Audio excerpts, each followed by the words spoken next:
Another Thursday night, and we're live. Welcome to Believers Talk. My name is Joe, and welcome to this franchise tag edition of Believers Talk, where we're going to talk about the NFL franchise tag. Teams could start giving players the franchise tag designation today. So that's why it's kind of big news right now in the NFL. So we'll talk about that. We'll talk about what the franchise tag means, right? A lot of you probably know what the franchise tag is. But for those of you who don't, we'll tell you what the franchise tag is. And then we will go over some of the Buffalo Bills unrestricted free agents and the ones that I think could potentially become franchise tagged if the Buffalo Bills would like to. I personally am not sure I want to use the franchise tag ever. We'll talk about that. We've seen some problems with the franchise tag this year alone, right? Or some question marks about Dak Prescott possibly getting the franchise tag and others. And we'll go over that. We'll talk about that a little bit as well. And obviously, we will answer all your questions about the franchise tag. Again, guys, thank you for joining me. My name is Joe. If you're new to the channel, make sure you hit that subscribe button. Like this video. We try to get on here live every Thursday, or as many Thursdays as we can during the off season, but definitely during the regular season. This is the day I normally give you my preview for the games, guys. So we will be continually going live throughout the off season, keeping you up to date on free agency, on the draft, the NFL Combine. Players started on field drills today, so that's exciting as well. Hey, King Cam, how you doing? Thanks for the compliment. I appreciate it. Guys, if you're new to the channel, like I said, hit that subscribe button, hit that thumbs up button as well. Really helps out the channel, and I really appreciate it as we talk about our Buffalo Bills and we talk about all Buffalo sports as well. So again, guys, thank you for joining me. I'm gonna wait, give you guys all a minute to get in here. I know if you're from Buffalo, you're currently in a little bit of a what some people around the world would call a blizzard. You guys call it a Thursday. So you have a little snow going on right now. Might get a little backed up, but hopefully you guys can get on here and join me for what should be a fun edition of Believers Talk. Again, thank you all for joining me. I'm going to wait till you guys get on here, and then we'll talk about the franchise tag. We'll talk about what the franchise tag is, what it means.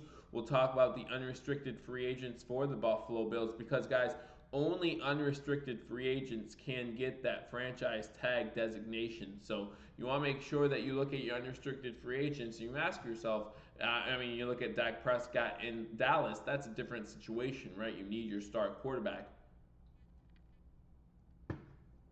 But you look at Buffalo and you say, hey, who are those unrestricted free agents, and are there any that are worth signing, putting on the franchise tag? And we've seen it before in the past as well, where teams will put a player on the franchise tag. However, they will work on a contract. You could put a player on the franchise tag. And guys, the franchise tag period was initially supposed to start on Tuesday, the 25th. But due to CBA contract talks with the NFL, with the Players Association and the owners, they moved it back 2 days. Okay, so today was the official start of the franchise tag period. It now runs until March 12th. Was originally supposed to finish March 10th. Now it's going into March 12th. So you have from now to March 12th to say, hey, we want franchise tag this guy. But just because you franchise tag someone, that does not mean you can't continue to work on negotiations. So like the Dallas Cowboys, for example, they can franchise tag Dak Prescott. They can franchise tag Amari Cooper. After they do that, they still have a time period where they can negotiate contracts and maybe get an extended contract, which we expect them to do with Dak Prescott and others. So we'll see what happens. But let's talk about the Buffalo Bills. Let's get into the definition of franchise tag. I'm going to try to break it down as simply as I can. So basically what the franchise tag is, it's a designation a team can put on a player who's scheduled to become an unrestricted free agent. The only players that can get a franchise tag put on them are unrestricted free agents. If you're a restricted free agent, this does not apply to you. So the tag binds the players with the team for 1 more year if certain conditions are met. And we've seen teams use this on players, think about Kirk Cousins with the Redskins. They used it multiple years. So what this does in most scenarios is you franchise tag a player, and what the NFL then does, or what the team then does, is they say, hey, this is a 1-year contract, and what the NFL does is they take the first through fifth players at that position and average out their salary, and that's how much you're going to be making the upcoming season. So, for example, Dak Prescott, if he's franchise tagged, he's going to make the average money of the first 5 quarterbacks in the NFL. So, yeah, if you're a Dallas Cowboy fan, you have to ask yourself, do you want to pay Dak Prescott that much money for 1 year? And for Dak Prescott, you want to say, hey, I want the security of having a couple years under my belt, right? You want that long-term contract instead of making 25, 20 million in one season. I want to make 100 million over the next 5 seasons. That's what Dak Prescott's looking for. And to be honest, I think that's what's best for the teams. Like I said in the beginning of this video, I personally never like using the franchise tag. I feel like that's just a way to make players mad and make them unhappy with the team surroundings. It really affects the culture depending on the player, especially. So I'm not a fan of franchise tags. Let me know in the comment section if you like the franchise tag. Again, guys, like this video. Go ahead, leave a comment. Let me know what you think. Join the conversation. Like I said, if you have any questions about the franchise tag, let me know. Happy to answer those questions. So let's talk about the franchise tag a little bit. Let's first see who the Buffalo Bills unrestricted free agents are. I'm sure most of you have gone through this list already, so you know who these players are. But I'm going to go through them one more time just so everyone can hear the names and say, hey, that guy, we want to make sure we keep him around and he's worth the price that we would have to pay. So first, Lorenzo Alexander, we know he's retiring, so there's no point in putting him the franchise tag on him because he will not be playing next season. Frank Gore may be retiring as well, so we definitely want to wait to hear from him, but he's definitely not worth top 5 running back money, even if he does stay in the league. Obviously, we want to make sure that we pay him correctly, and since he's on the downside of his career, only a couple of years left, he would be someone that only gets a few $1 million and a short-term deal as well. Senorise Perry was a restricted free agent, did not produce much for the Buffalo Bills during last year, so I don't expect to see a franchise tag used on him. Quentin Spain, Leandro Waddle, I do not expect the franchise tag there. The first guy I look at and say, hey, we might use the franchise tag on this guy. Hey, James, how you doing? And yeah, it's just a last resort. But the first guy I want to talk about is Shaq Lawson. Shaq Lawson's definitely someone, offensive tackle that we could, or I'm sorry, defensive end that we could use the franchise tag on. And then defensive tackle Jordan Phillips, another guy, 9.5 sacks for the Buffalo Bills last year. Definitely someone you want to consider as well. Maurice Alexander, Julian Stanford, Kurt Coleman, Kevin Johnson, Dean Marlowe, all listed as unrestricted free agents for the Buffalo Bills. So these are guys that we want to take a look at and see if we want to put the franchise tag on them. Give me 1 second here. And also Deion Dawkins. Deion Dawkins. Yeah, I think Deion Dawkins, right? Deion Dawkins is an unrestricted free agent. Didn't list it, but I thought he was. Anyhow, I'm sure someone will let me know in the comment section. Poyer's not unrestricted free agent this season, so we don't have to worry about him. But yeah, so the franchise tag only goes towards unrestricted free agents, and Poyer would not be an unrestricted free agent this year. I believe Poyer will be an unrestricted free agent at the end of the 2020 season. So we do not have to worry about Poyer at this time. You still have a year of contract negotiations. And remember, guys, contract negotiations are kind of stalled until that new CBA gets signed, because when the new CBA gets signed, there's going to be more money involved, more than likely, and each player is going to want a little bit more of that piece of the pie. So when it comes to players like Poyer, when it comes to players like Tre'Davious White, you wonder if they're waiting for that new CBA so they can get the max money that they can get, and they deserve it, right? I mean, if you can get it, you definitely want to do that. So when I look at unrestricted free agents that the Buffalo Bills have, the only two I would consider putting the franchise tag on would be Shaq Lawson and Brandon Phillips. So in 2020, the franchise tag prices the 2020 franchise tag prices have not been set yet. But in 2019, it cost $15.2 million to tag a defensive tackle. Let's talk about Jordan Phillips for a second. Jordan Phillips is probably the only guy that I would really consider putting the franchise tag on. So you have to ask yourself, is Jordan Phillips worth $15.2 million? Now, according to CBS Sports' Jason La Canfora, he spoke with Brandon Beane on Tuesday at the NFL Combine, and Brandon Beane told him that the Buffalo Bills did not expect to use the franchise tag. However, looking back at Brandon Beane's past, I'm not sure how much we can believe him, right? I mean, going into last season, at this time, he was talking nothing but praise about LaShawn McCoy. He was saying that he expected LaShawn McCoy to play for the Buffalo Bills. LaShawn McCoy is one of our captains, yada, yada, yada. So how much can you really believe Brandon Beane? How much do you think that he might be trying to throw a curveball to these reporters and say, hey, we're not planning this right now, but then all of a sudden you see it in the news, Jordan Phillips was tagged by the Buffalo Bills. You know, it's something that's very possible to happen. Some of the NFL execs do expect Jordan Phillips to be franchise tagged, at least last reported by NFL.com or CBS Sports, I should say. NFL execs are thinking that Jordan Phillips will not hit the market and that he will be put on the franchise tag. But if you remember what Brandon Beane said before the Senior Bowl, I believe it was, he said that he expects some of these guys to go into the open market because they want to see what they're worth. So he says some of these deals that they're trying to get done. So obviously they're trying to get deals done with some of these players, but the deals they're trying to get done may not get done until mid-March. Remember, the free agent period starts at March 18th. Teams can start talking to unrestricted free agents as soon as March 16th. So that's when they can start talking to them, but they can't officially sign anything until March 18th when the league year begins. So it's going to be very interesting to see what happens with the Buffalo Bills with this franchise tag. As James Snee said, and I agree with this, it needs to be a last resort. Scott's coming into the room. Hey, Scott, how you doing? Welcome to Believers Talk. What would it cost to franchise tag Jordan Phillips? Well, so right now the 2020 numbers are not set. They're not set as far as how much each position's worth. But in 2019, it cost $15.2 million to franchise tag a defensive tackle. So you really have to take that number into consideration, especially for a rotating defensive tackle. If you look at the defensive tackle position for the Buffalo Bills, and you think about how it's looking pretty good, even without Jordan Phillips there. You're talking about Harrison Phillips coming back. You're talking about Star Latulippe restructuring his contract to stay in Buffalo, so you know he's going to be there.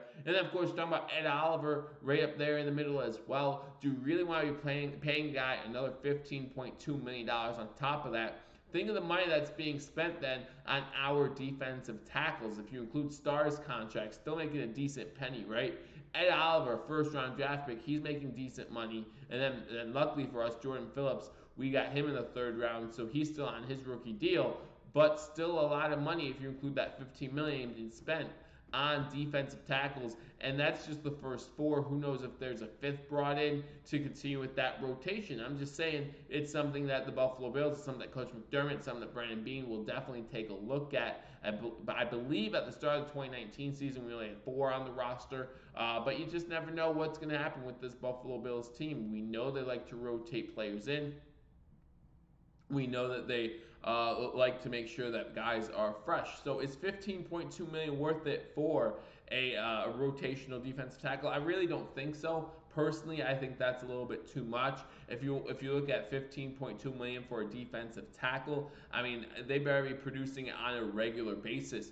This is the first year for Jordan Phillips to be getting more than 5 sacks a year. 9.5 sacks is impressive, but remember with Miami, he wasn't getting 9.5 sacks. That's why Miami traded him to the Buffalo Bills. Now, again, I've asked this before. I wonder, is Jordan Phillips doing well a scheme thing? Because we've seen players in this Bills defense do well in a scheme, but then they go on to somewhere else and they don't do as well. So is it a scheme thing, or is Jordan Phillips doing this well because he's finally hitting his stride? Is it a combination of both? And even if he is hitting his stride, is he worth $15 million?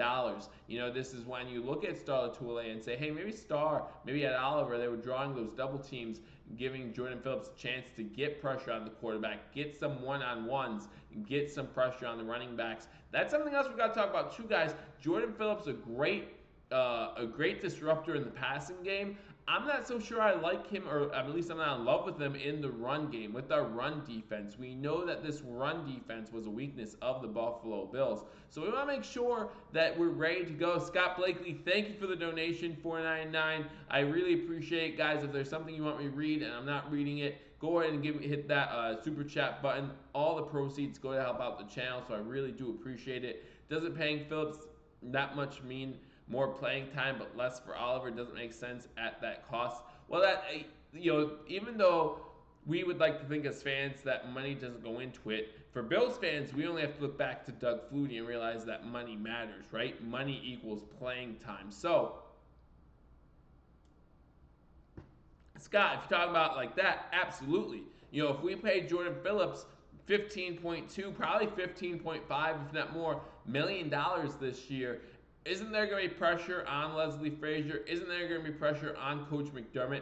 Isn't there going to be pressure on Jordan Phillips to produce at that amount of money? And again, I just don't know if he's worth it or not. Now, we've seen it happen before where defensive tackles or other players, they hit the franchise tag, they hit the market, and then all of a sudden their production goes down, right? Their production goes down. We've seen it before, and that's the last thing we want to see here. We don't want to pay a guy $15+ million to not do his job. I think that we can all agree on that. We want to see more. We want to see consistency out of Jordan Phillips before we offer him $15.5 million. And that might be why Jordan Phillips walks, to be honest with you. If Jordan Phillips sees his market at over $10 million and Brandon Beane says, hey, you've only done this for 1 year. Again, I've used this example before, and I'm going to use it again. Remember Preston Brown. Preston Brown was a middle linebacker for the Buffalo Bills, tied the league lead. This was just 2 or 3 years ago. Tied for the league lead in tackles, okay? And everyone was like, oh, we have to resign Preston Brown. We have to resign Preston Brown. And we didn't. He went to Cincinnati. When he goes to Cincinnati, no one's heard from him. He's a decent middle linebacker. He hasn't had the production that he had in Buffalo for that one season. And so that's why I have to ask everyone, is this a scheme thing, or do we think Jordan Phillips is actually worth $15+ million? Again, guys, welcome to Believers Talk. My name is Joe. If you're new to the channel, hit that subscribe button, guys. Hit that thumbs up button. Really helps out the channel. And guys, I know that the combine, the on-field drills start today, especially for some wide receivers. We can talk about that while we're here in the live chat as well. If you didn't watch those wide receivers at the NFL Combine, guys, it's obviously going to be rerunning on NFL Network probably most of the night.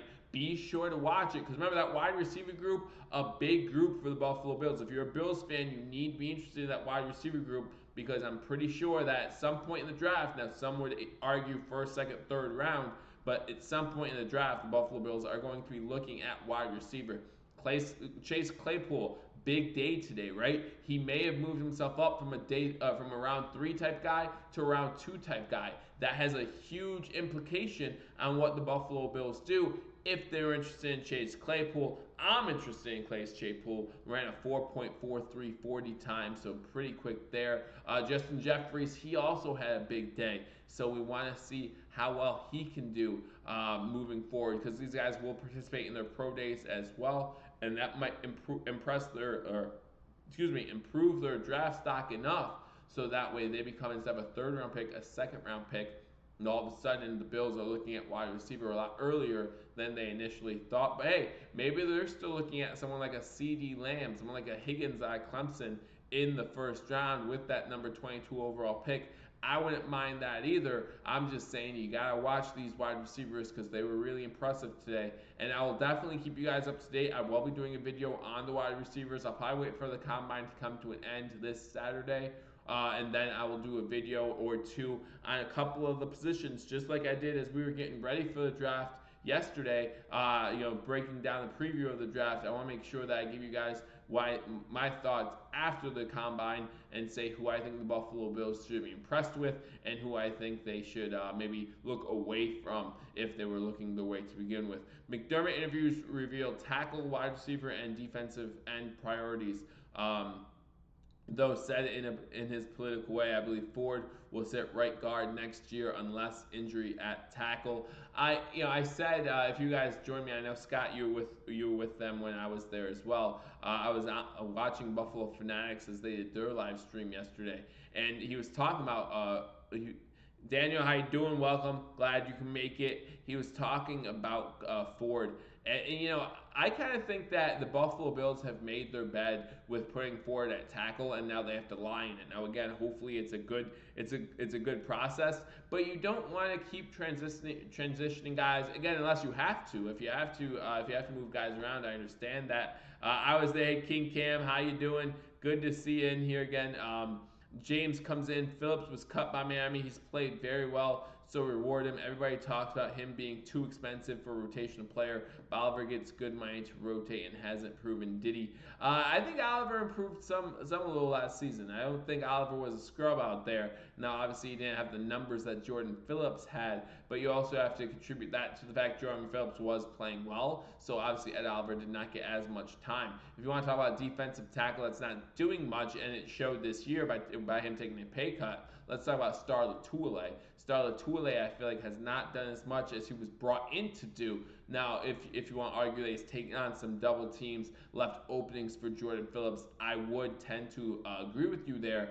But at the same time, we've seen Ed Oliver take on double teams. There were some points in the season last year where Jordan Phillips would start taking on double teams, and Star Latuele was still unable to create too much with his one-on-ones. So would love to see more out of Star Latuele at the defensive tackle position. I know that Jordan Phillips had a good year, but what if we pay him $15.2 million? What if we do franchise tag him $15.5 million and he goes back to having 3 sacks? Are we going to be satisfied with that? See, the coaching staff, the front office, they know what Jordan Phillips is worth to them. We don't. We see Jordan Phillips, we see the numbers, we say, yeah, pay that man his money. But the front office sees more than that. They're looking at defensive tackles from around the league and saying, can we get the same production or more out of one of these other guys for less money, right? It's not just about players, it's about players versus the money they're making. And that matters. I know we like to think it doesn't matter, but that matters. If we can save money at defensive tackle and put it into, I don't know, wide receiver, right? What if we're going after Amari Cooper and we can save $3 million by, instead of bringing in Jordan Phillips, we bring in some of the other guys I talked about in my defensive tackle video, and then we save $3 million more. I'm just saying we have to consider it in dollars, right? This is a business. This isn't personal. Don't think that if we don't sign Jordan Phillips, it's because we don't like him or because we think he's going to go downhill. No, it's nothing personal. It's just money spent versus productivity. Daniel comes in and says, McD and Bean tend to put a player in a spot and keep them there. Yeah, I talk about all the time. Bean has this hierarchy of players, right? And he puts a value on a player, and he doesn't waver from that value. He is a value right now for Jordan Phillips. He is a value for all the unrestricted free agents right now, and he says this is their value. Let's say Frank Gore comes out of retirement. There's a value on Frank Gore, okay? We're not going to pay Frank Gore anything just so he can have his farewell tour with the Buffalo Bills. No, go to San Fran, go to the Colts if that's what you want to do. We'll pay you what you're worth, but we're not going to pay more than that. So, with a need at defensive tackle, are teams going to be willing to pay Jordan Phillips more than Brandon Beane thinks he's worth? Probably. And should Brandon Beane go up and just do that because if he doesn't, he leaves Buffalo? No, he shouldn't. He should set value for a player. Listen, the Patriots are well known for getting rid of players too early instead of keeping them too late. Not saying that we want to be exactly like the Patriots, but they did win 6 Super Bowls over 20 seasons. I mean, I'm just saying that's pretty good. So we'll see what happens. Richard Greenwood says Phillips, 3 years, $18 million. If Phillips signs for 3 years, $18 million, I would absolutely do that deal. Absolutely do that deal. $6 million a year? Oh my goodness, yeah.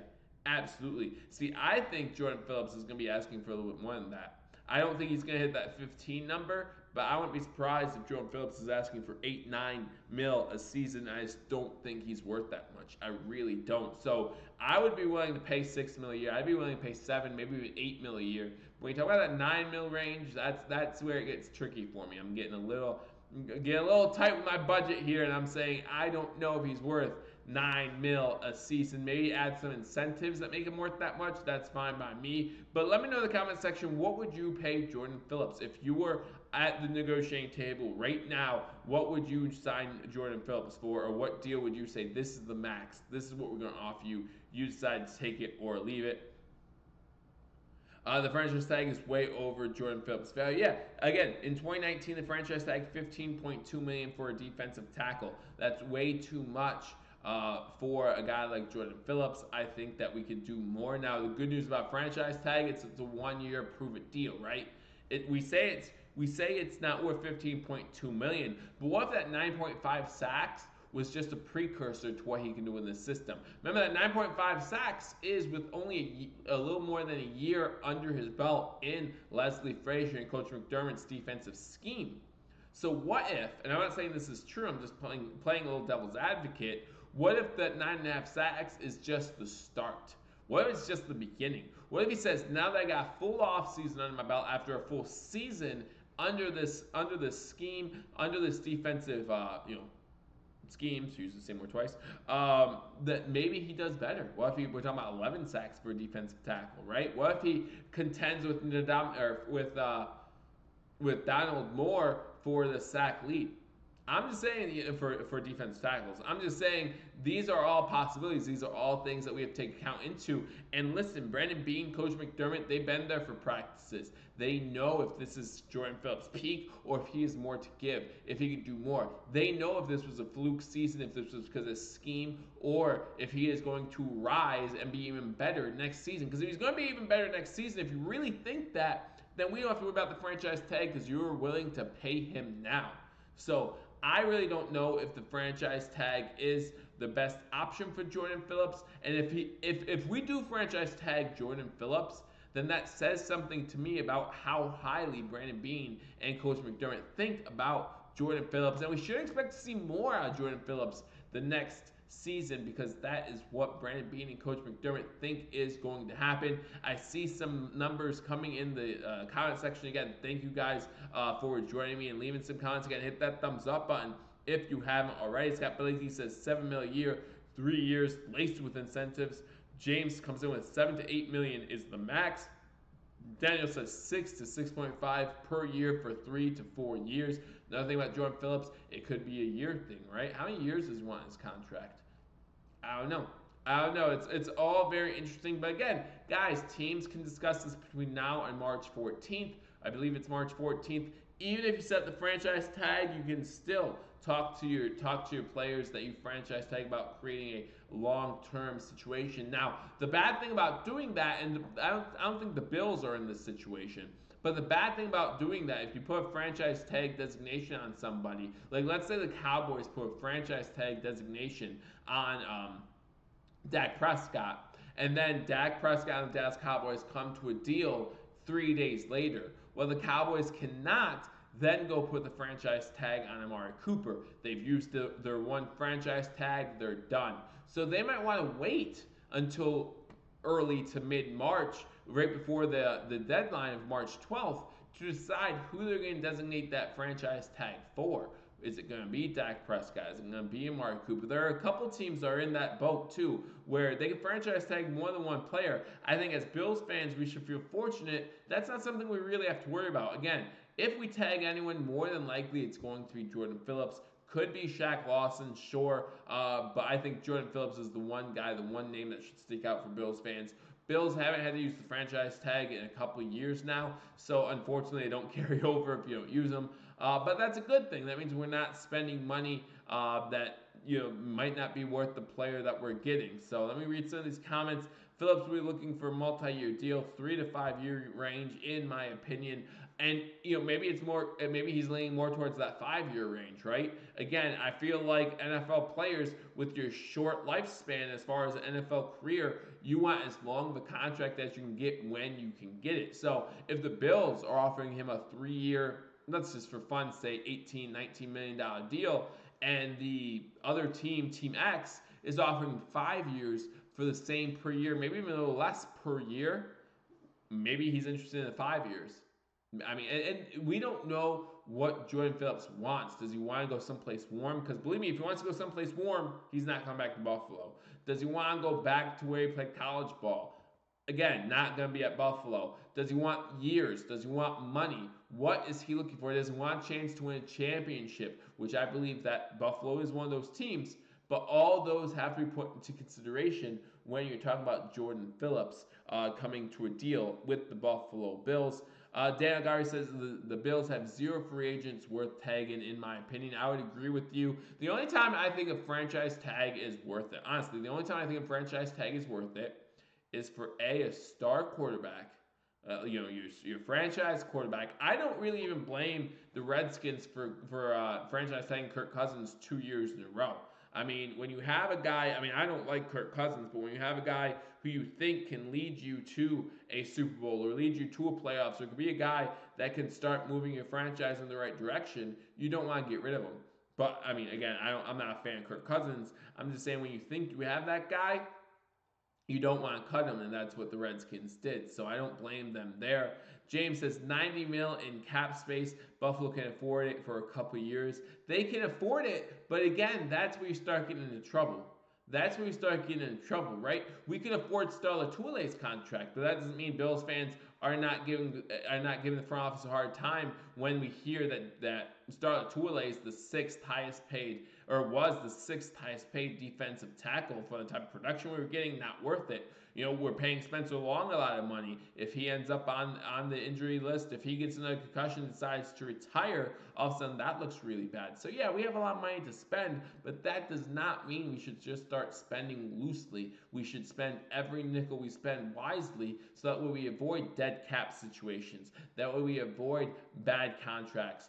We avoid having to restructure later. Because let me tell you something. One thing I love about Star Latule, he obviously wants to play here if he's willing to restructure his contract and make less money. Not all players in the league are willing to do that. In fact, few are. So we should be thankful for Star Latule for giving the Buffalo Bills a little bit more spending money by restructuring his contract. Now, I'm not saying Star shouldn't thank the Buffalo Bills for giving him more of a guaranteed contract this season, guaranteeing that he would be on the Buffalo Bills for the 2020 NFL season. But still, it goes both ways, and I really want to think of it that way. Go to some of the other. Scott says that he agrees with Richard about the no tags. I completely agree with that as well. Daniel agrees as well. I do love Phillips' spirit and enthusiasm on the field. He was firing up the crowd a lot this past year. He really was. You saw him on the sideline on that Thanksgiving game having a good time. But then again, most of the Bills on the sideline were having a good time for that Thanksgiving game. But yeah, he's a really good motivator. I believe that the team really gets behind him, and they really like his character, and he's the type of character guy that you want to have on your team. I would not question that. If the Buffalo Bills, if Brandon Beane decides to sign him, and it is towards the $8 million, $9 million range, that range that I think's not, where he's getting more than he's worth, I still trust them more than I do myself, right? When it comes to contract negotiations, listen, I've only been in a few contract negotiations, and they weren't for millions of dollars. So I trust Brandon Beane, I trust this coaching staff, I trust this front office to make those decisions more than I trust myself. So if I see it, then I'll still believe that they made the right decision, and I'll love to have Jordan Phillips back with the Buffalo Bills, believe it or not. Scott Blakely says, true, he has become a fan favorite, absolutely. Reaction Central says, Josh Allen franchise tag. Remember, guys, I went over the definition of the franchise tag at the beginning of the video, but I'll do it again for those who weren't here in the beginning of the video. The franchise tag is the designation a team can apply on a player scheduled to become an unrestricted free agent that season. So the Josh Allen obviously not going to be an unrestricted free agent coming into the 2020 NFL season, so we can't use the franchise tag on him. The tag forces that player to stay with the team that tags him for one more season, and normally it is the top 5 players of that position. They averaged out from the year previous, and that is going to be your one-year contract that season. So, for example, Dak Prescott, if he gets franchise tagged by the Dallas Cowboys, you'll take the average of 1 through 5 in the QBs last year, and that's the money he is going to make. Daniel comes in and says, I trust Bean more than you too. Ha ha ha, you forgot O at the 2, so ha, but now. Josh has 3 more years on his rookie deal. Well, 2 more years, and then of course that fifth-year option, right? And more than likely, unless he bombs the next 2 years, we're going to keep him for that fifth-year option. I truly believe that. And then after that fifth-year option, if we'd like to, we could franchise tag him for that sixth season. So I don't think you want to do that. I think you want to pay Josh Allen if he proves he's worth it. Again, I want to see what if Josh Allen can prove it to me by week 10 this season, would love to extend him at that point. I would love to say, okay, we know he's our guy, then let's sign him to a big year contract. My fear is that the moment you sign him to a big year contract, he'll fall into the Ryan Fitzpatrick where, oh, I have a big contract now, I can make more big throws, right? I can make more risky decisions, and I don't want to see that. I want to see a smart quarterback back there. And I'm not saying that Josh Allen will do that. I'm just saying that anything can happen. I think Josh Allen is a smart guy. I think Josh Allen wants to win. I know someone commented on one of my videos about Josh Allen. Could he be an MVP? And guys, my Could It Happen Buffalo series goes every Monday. So if you're interested in some hot takes around Buffalo sports, whether it be the Bills, Sabres, Bulls, guys, I'm doing a Could It Happen series every Monday. Have had 2 episodes already. First episode, Could It Happen? Could Josh Allen win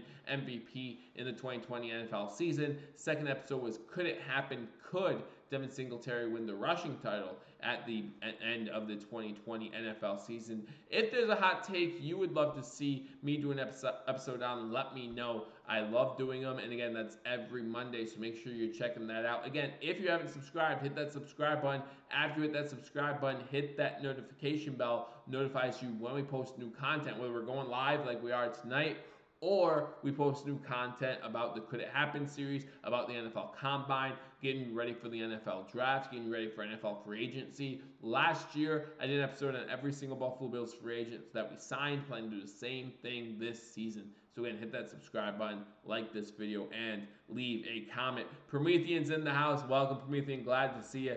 Josh hasn't proven himself deep yet. Yeah, again, I love Josh Allen. I love his intangibles especially, but there's still some stuff I want to see from him on the field before I just say, yeah, let's give him top QB money, which is what he wants to make. And when he proves he's worth it, I'm okay with signing him for $20 million a season. I absolutely am. $30 million a season, whatever it takes to keep Josh Allen on the Buffalo Bills.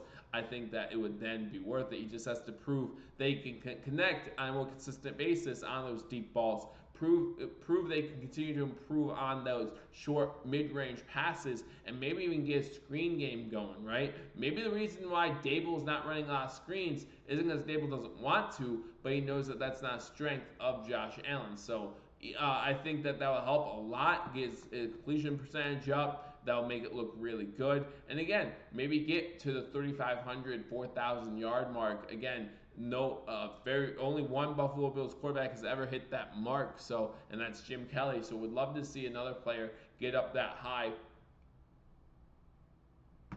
And why not Jim Kelly? Jim Kelly could do it. Scott Blakey comes in. If they do, here we go in the Super Bowl. If we do what? If we do what? If we do what? Let me read up the comments. They will sign Allen to a long-term contract when time is due. I trust being one of you too. Yeah, I know Scott said that. He's working on deep ball with Palmer as we speak. Palmer interview as we speak. It's 10 o'clock. 10 o'clock. It's too dark. You can't see them. No wonder he's not connecting with wide receivers. He can't see them as we speak. Probably. I'd wait till daylight. But then again, for all we know, he's in Arizona. It's 7 o'clock. Maybe a little daylight left. Who knows? Who knows what he's up to right now? But if Scott, maybe you're with them, so maybe you're catching the ball, so it's as we speak. I'm just joking. I'm just having a good time. He's working on deep ball with Palmer as we speak. Palmer interviewed and loves Allen's upside and trajectory. Listen, he's working with Palmer. You're talking about the quarterback coach being there for his second straight season. Daboll being there for his third season. There's no reason for Josh Allen not to be a success this season. Ken Dorsey was the name I was thinking of with QB coach. No reason for Josh Allen not to improve in every statistical category again this season. Remember, guys, last 10 games, he only threw 2 interceptions. We want to see those fumbles go down, obviously, and we want to see that interception. Hey, if you throw 5-to-1 touchdown to interception ratio, that's pretty dang good in the NFL. Now, we know that the Bills will always lean more to run than pass, but if we could do something to get Josh Allen more help, and that includes wide receivers. Again, if you haven't watched the wide receivers at the combine today. You want to make sure you watch them because, again, some of them really impressed. Some of them might have hurt their draft stock a little bit too, but you should watch it. I will update you guys in a later video with everything that happened at the NFL Combine as far as positions of need for the Buffalo Bills. So we will definitely talk about that. Palmer was at one Bills live drive today. Good interview. Josh working on that deep ball. So yeah, as long as they keep working on it during the offseason, that'd be great. Obviously, we want to see more of that. Make defenses respect Josh Allen's deep ball. We know he can throw the ball out of the stadium, right? But he needs to be able to connect. I want to see him throw the ball out of the stadium and hit the guy outside the stadium that he was aiming to hit. That's what I want to see. How about Josh throws a 300-yard game before we re-sign him? Again, I just want to see Josh Allen win. If Josh Allen throws for 250 every game next year and we go 14-2, I'm okay with that. I'm really okay with that, and then I'm okay with re-signing him too. I'm not looking at I'm not looking at the passing yards. I'm more looking at the total yards, right? So if Josh Allen can throw and run for over 300 yards a game, that will have me very excited. The all-purpose yards is what I'm looking at, and we know Josh can do things with his legs. I don't want to see him running as much. Scott with another $4.99 donation. Again, thank you very much. My Super Bowl reference was if Allen gets MVP and Singletary gets rushing touchdown next. Yes, if they both happen, then we should easily win the Super Bowl. I think that I put it at very unlikely that either of those are going to happen. I think I put Josh Allen's chances of winning the MVP, which right now, according to Vegas, he has a plus 4,000 chance of winning the MVP, which means if you put $100 on him and he wins the MVP next year, you win 4,000. Maybe it's a good bet. But so I put that like 8%, right? I put that like 8% chance to win the NFL MVP next season. With Devin Singletary, I think I put it somewhere between the 12 and 15% range. Vegas has not come out with their odds as far as rushing title for the 2020 NFL season. But Devin Singletary might be a guy. The more I did research on that video, the more I was like, you know what? It could happen. Right now, the way the Buffalo Bills running back room looks, it really all depends, right? I mean, we've seen mock drafts that gave the Buffalo Bills DeAndre Swift in the draft. If we get DeAndre Swift in the first round of the draft, obviously my opinion changes on Devin Singletary because I think he's splitting more time at that point.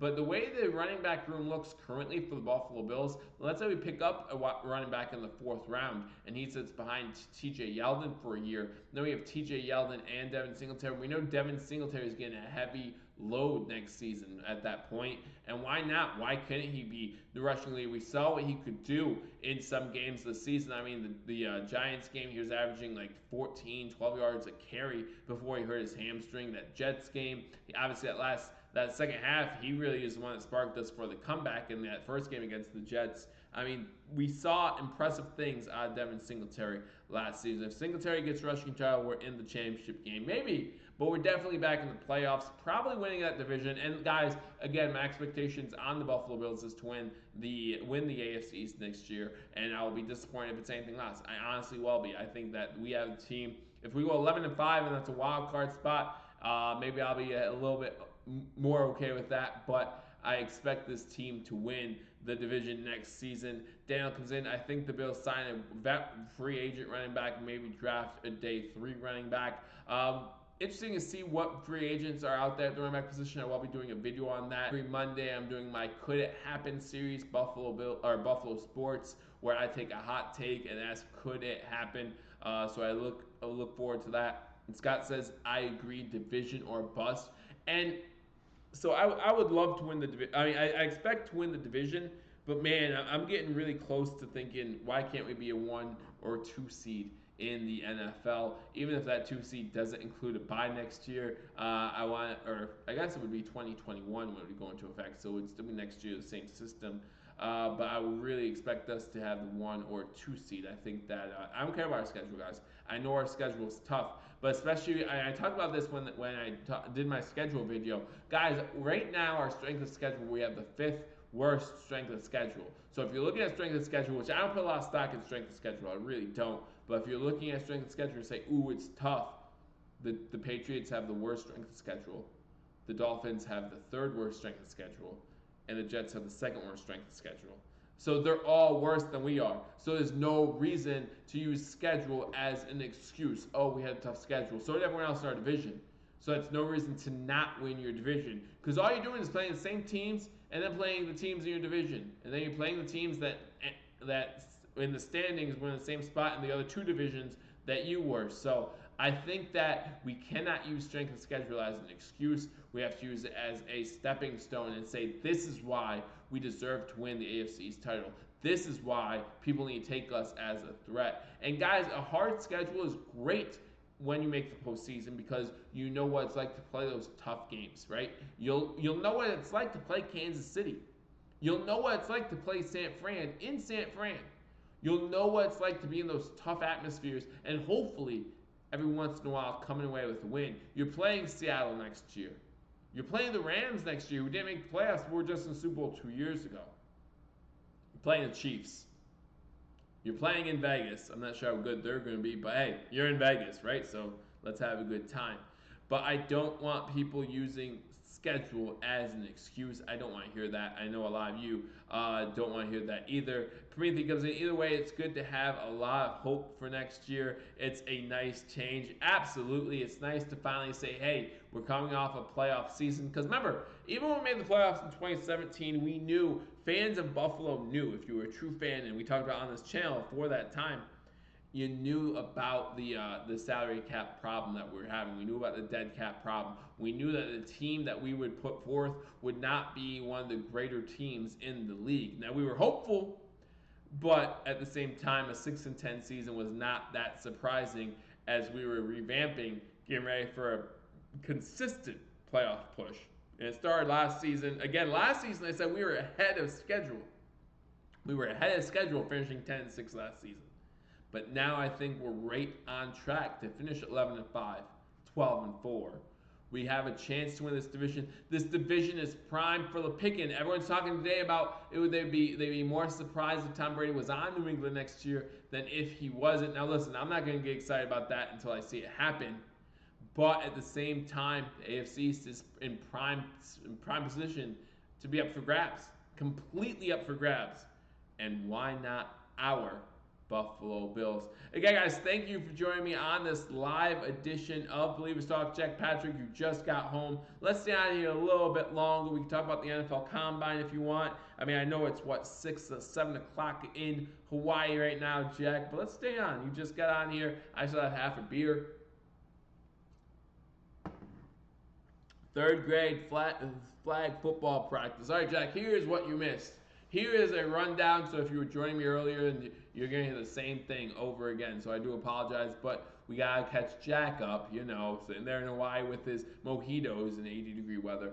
We talked about the franchise tag, and I gave everyone a definition of what the franchise tag was. Jack, you probably already know what franchise tag is, but if you do not, here we go. So the franchise tag is a designation that each team can use on one unrestricted free agent each season. So the Buffalo Bills, when you look at their unrestricted free agents, we talked about all their free agents, and we said Jordan Phillips is the one guy. Maybe Shaq Lawson, maybe I'll argue Shaq, but I don't. But Jordan Phillips is the one guy who you may want to consider using the franchise tag on. So you ask yourself, what was that number for defensive tackles in 2019? How much did it cost teams to franchise tag defensive tackles last season? And the answer is $15.2 million. Now we know that in 2020 that number is going to go up, right? We know that number is going to go up to what, 15.5, 15.75. Is Jordan Phillips worth that amount of money? Let me know what you think, Jack Patrick. Is Jordan Phillips worth $15 million plus, in your opinion, for one season? Or what do you think he's worth? Jack Patrick, you play against third graders. $15.2 million is it? Yes, your franchise tag is a 1-year deal. So if you get franchise tag, and I use Dallas as an example, right? So Dallas has a couple of star players that could get franchise tag. Dak Prescott, Amari Cooper, just to name two of them, right?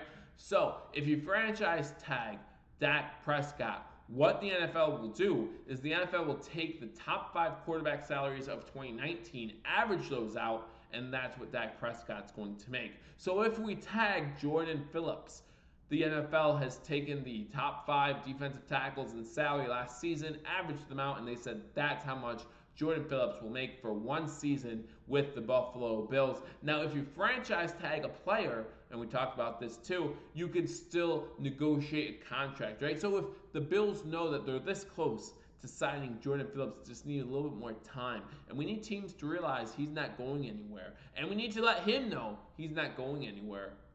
Then maybe during that time period we can work on that deal and close that deal, and then he'll make that money, right? But if you franchise tag a player, you can't negotiate with them during the season at all. So as soon as March 18th comes, you're done negotiating, and you cannot negotiate a contract until the following season. I believe it's probably somewhere around probably when the franchise tag opens again, probably early or mid to late February, when you can start talking to them again. So very interesting. Do we have to franchise tag one? No, actually the Buffalo Bills have not used the franchise tag in a few seasons. Just because you have one does not mean you have to use it, but the moment you use it, it's gone. So again, going back to my Dallas Cowboys example, if the Dallas Cowboys decide to use the franchise tag on Dak Prescott, and then Dak and Dallas come to a deal a week later, the Dallas Cowboys can then not go to Amari Cooper and say, okay, now you're franchise tag. No, they used their franchise tag already. They cannot use it again. So those are some things that if you're a Cowboy fan, you have to consider. Again, I don't think the Bills have one guy on this team that they should be franchise tagging, let alone two guys that you could consider franchise tagging. And the two big names for the Bills at the unrestricted free agent line are Jordan Phillips and Shaq Lawson. Those are the two big names everyone is talking about. Is Jordan so hard to replace? We've talked about that too. Because again, Jordan Phillips 9.5 sacks last season, but prior to that with Miami, not exactly blowing his numbers off anybody. Here, let me go through Jordan Phillips statistics before last season. So last season we know about the 9.5 sacks. He had 31 tackles, 13 tackles for a loss. Great numbers. Great numbers for a defensive tackle. Again, I think he was second in sacks for defensive tackles, only behind Donald from the Rams. So in 2015, he played in 15 games, started 4. He had 4 pass deflections. That's it. 2016 for Miami, 16 games played, 11 starts, 1 interception. Oh, I'm sorry, he had 2 sacks in 2015. In 2016, he had an interception. He had 3 pass deflections. He had half a sack in 2016. In 2017, in 13 games, 11 starts, he had 3 pass deflections, 2 sacks. In 2018, when he came from Miami, he had 1 sack, 5 tackles. Then in 2019, he goes off, 9.5 sacks, 31 tackles, 13 tackles for a loss. Prior to coming to Buffalo, he had 5, 7, 11, 13, 14, 15, 16, 17. So he had 18 tackles for a loss. He had 13 last season. Prior to coming to Buffalo, he had 4, 5, 6.5 sacks. In his career, he had 9.5 last season. So to answer Corinthians' question, is he not replaceable? That's a great question, but according to those numbers, we might be saying he is someone that can be replaced. He is someone that we could find a little bit cheaper, bring him in, and then have him compete for those type of numbers. But again, was this just the start of what Jordan Phillips can do? Remember, last season was Jordan Phillips' first full season with the Buffalo Bills in this scheme. So I then ask you, what if he's good for 15 sacks next year?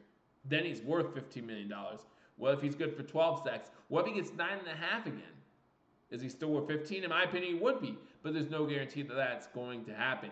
Teams might start double teaming him more, making Star Latuile or Ned Oliver or even Harrison Phillips then have to beat you on the inside. So it's going to be tough. It's going to be tough. But again, I trust Brandon Beane. I trust Coach McDermott. I trust this front office. Let me go through some more. We need more sacks off the edge. Absolutely. I think defensive edge is a huge position of need during the NFL draft. I'll be very interested in watching defensive ends at the NFL Combine. I said when they are doing their on-field drills yesterday. I believe it's Saturday, but don't quote me on that. It might be Friday, but I'll check that out. But yeah, defensive end definitely a position I'm looking at both in free agency and in the NFL draft. So very interested. Again, guys, I will keep you updated on the NFL Combine once the weekend's over. I'll be doing posting videos about positions of need for the Buffalo Bills. Again, still doing my Monday Could It Happen series. Make sure you're checking that out. In my opinion, the Bills go defensive end in round one.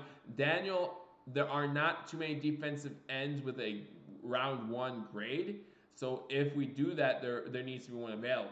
That's all I'm saying. There needs to be one available. If there's not one available, then obviously I hope we don't go there. I don't want us reaching just because it's a position need.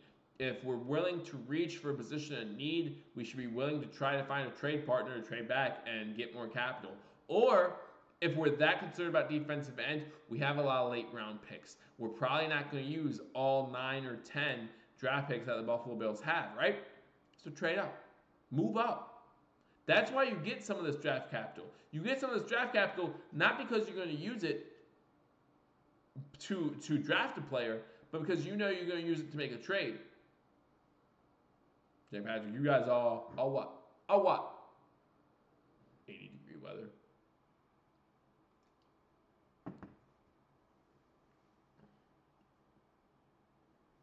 It's not deep defensive end class. You're right, Daniel. So hopefully we will get one early. No, it has to be we, not me, player. Absolutely, but Jordan Phillips is that. I think Jordan Phillips is that. I have no issue with re-signing Jordan Phillips. I would take issue with the franchise tag just because of the number. Now, the good news about the franchise tag is you don't have to worry about dead cap money at the end of the season. You don't have to worry about anything like that. But I do want to re-sign Jordan Phillips. Like I said, I'm somewhere in that maybe 6.5 to 7.5 range per year when it comes to Jordan Phillips. I think he wants more than that. I think he's looking more towards that 10 number, and that would scare me to go that high for Jordan Phillips. But again, if the coaching staff, if the front office feels he's worth it, then go for it. Because again, this is not a deep defensive end, defensive tackle draft either. So we'll see what happens. Am I doing the draft this year? Asked Promethean. So I don't think I am. Truth be told, I think that there's a lot of Bills coverage on YouTube, including for the NFL draft. I know Hashtag Sports does something. I know Cover One does something. Pretty sure Blindside Sports will do something.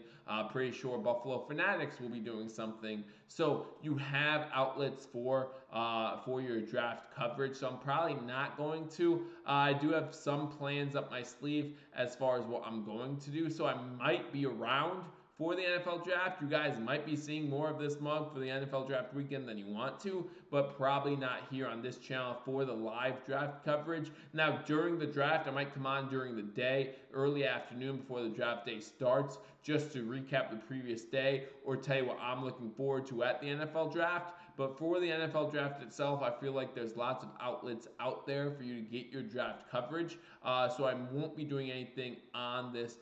Mims did rock today, and that's something I talked about yesterday. I'm very excited about him, and we will talk about him. We will talk about him in my post-combine coverage. I thought he played really well.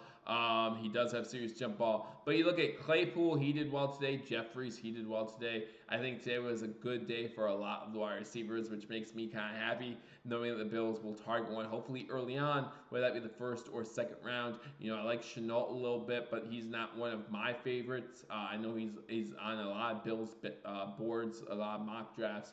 Have the Bills picking up Chenault. I mean, he's got everything, so I don't know why I'm not huge on him like everyone else is, but we'll see what happens. We will see what happens. Like I said, I will be giving you some post-combine coverage, letting you know who I liked as far as positions of need for the Buffalo Bills, who I thought lacked, who I thought should probably be moving down some draft boards as well. Not saying necessarily that they can't make it up at their pro day, or not saying necessarily that the Bills can't pick them up later in the draft, but someone who might move down in that. Chenault is out, injury prone, says Jack Patrick, and maybe that's one of the reasons why I didn't like him. I just know from the start I have not been as high on him as a lot of other people. So, but we'll see what happens. You know that I'm going to be covered for the NFL draft, right? Leading up to, I'll have a couple mock drafts out there. Last year, I did a full first-round mock draft, and I did a full Buffalo Bills mock draft. So, probably do something like that again this year, so make sure you're looking out for that. But, guys, plenty of Buffalo Bills and Buffalo sports coverage coming your way. So make sure you hit that subscribe button if you haven't already, and then also hit that notification bell. We'll notify you when we post new content. Guys, I appreciate you guys joining me for this live edition. Again, guys, we're normally on here on Thursdays. Again, if you want to hit that notification bell, YouTube should notify you when we're live. We try to get on here most Thursdays during the off season, but you know we're on here every Thursday during the regular season, giving you pregame coverage of the game coming up for the Buffalo Bills. But I always enjoy coming live with you guys. I always enjoy talking to you guys, hanging out with you guys. Scott, Jack, Promethean, Joe, Daniel. You're part of Bills Mafia, and I love it. I really enjoy you guys. And again, yeah, there's some wide receivers we'll talk about. We'll definitely talk about it. Maybe next Thursday after the combine's over, I'll come here on here. We'll go live. We'll talk about everything as well. Large, Jack, large. I mean, how big do I look? I know the camera adds 10 pounds, man, but come on. What if I was a medium? Wouldn't you be embarrassed? I'm not, though. I'm not near that. Like, I can't do that. But large. But anyhow, guys, thank you for joining me on Believers Talk. I'm gonna get going by always, like I said, I always appreciate you guys. Do the mock draft post free agency. Yeah, that's probably what I'm going to do. Probably will be doing something like that. I don't like, and you guys know this about me. I don't like doing things more than once. Normally, like everyone was asking me to do a prediction video way before the season started. I was like, no, I do one. I'll do one mock draft, one full Bills mock draft, one full first round mock draft. And what I like to try to do just for fun, the first round mock draft I'll do with trades. Now the full Bills mock draft I believe is a little harder to do with trades, but we'll see what happens. So I like to have fun with it because if you're not going to be right, you might as well go balls to the wall and be wrong about everything. So I'll try to do that as well. But guys, you know you'll be posted. So again, thank you guys. Of course, Jack, thanks for coming on. Hope you enjoyed beating up. Now you did beat the third graders, right? Like it's one thing to play flag football against third graders, but it's another thing to lose. So just make sure you're doing well. No, it's a cool thing that you do, coaching the third graders. I officiate football. Have a great time doing that. So guys, yeah, if you have a way to stay active and stay in the game, it's a great game, no matter what level, pee-wee, high school, college, pros. It's always fun, and it's always fun to hang out with you guys. So again, guys, thank you for joining me on this live edition of Believers Talk. I look forward to talking to you all soon. Until I do, go Bills.